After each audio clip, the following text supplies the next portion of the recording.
en levant la main. Y a-t-il des abstentions, des avis contre? Monsieur Seloum, vous voulez intervenir? Sur le combien?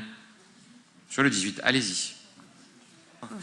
Il est question ici d'attribuer des subventions à des associations développant des projets de santé publique, définis par l'OMS comme étant la science et l'art de prévenir les maladies, de prolonger la vie et d'améliorer la santé physique et mentale à un niveau individuel et collectif.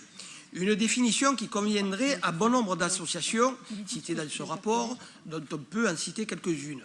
Addiction, Action 13, qui vient en aide aux personnes ayant des problèmes d'addiction, ou encore l'Association pour la recherche sur les tumeurs cérébrales, entre autres, que l'on peut considérer comme étant des associations ayant une réelle utilité publique, dans ce sens où elles œuvrent dans l'intérêt général. Et puis, il y a celles que nous considérons, nous, comme étant néfastes pour la société, pour nos enfants et donc pour l'avenir du pays, car elles défendent une conception de la famille qui se trouve être aux antipodes de la nôtre. Il s'agit bien entendu, vous l'aurez compris, du planning familial, qui, contrairement aux autres associations, est une association politisée, de gauche, pro-avortement, favorable au mariage pour tous, à la PMA pour les couples homosexuels, et qui défend une des doctrines que nous jugeons toxiques, la théorie du genre, qui nie les différences entre les filles et les garçons.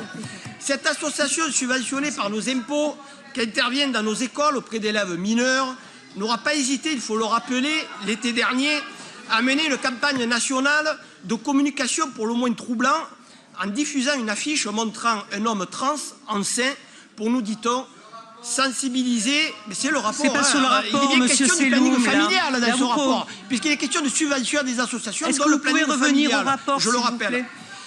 Donc, nous dit-on sensibiliser les Français sur la diversité de la communauté LGBTQIA+, un message d'ailleurs jugé pour beaucoup comme ridicule, voire stupide, d'une association en pleine dérive idéologique. Cette association n'a rien à faire dans cette liste. Ces appréciations n'engagent que vous, monsieur Seloum. Contrairement aux autres, justement, j'en fais part. Aux autres, elle n'est plus en réalité l'association La Maternité Heureuse, comme elle l'était au départ, à sa création au début des années 60. Arrêtez là de crier, de taper sur les... C'est pas possible de pas pouvoir s'exprimer. Allez, monsieur Seloum. Monsieur Seloum a la parole. Monsieur Seloum a la parole, s'il vous plaît. On reprend ses esprits. Il n'est que 9h38. Allez-y, monsieur Seloum.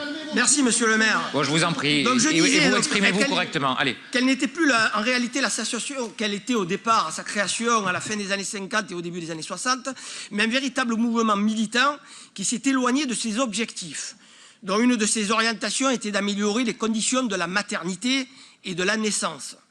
Malgré tout cela, et en raison donc de la présence d'autres associations, nous voterons favorablement ce rapport. Je vous rassure. Il serait souhaitable à l'avenir, dans les rapports qui traitent des subventions aux associations, de ne pas toutes les mélanger, mais plutôt de les dissocier à l'image de ce qui se fait actuellement à la région. Merci.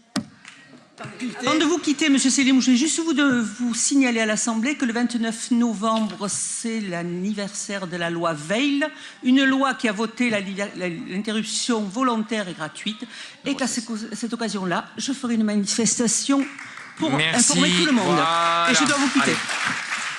Je mets aux voix le rapport numéro... C'est le 18 ? 18.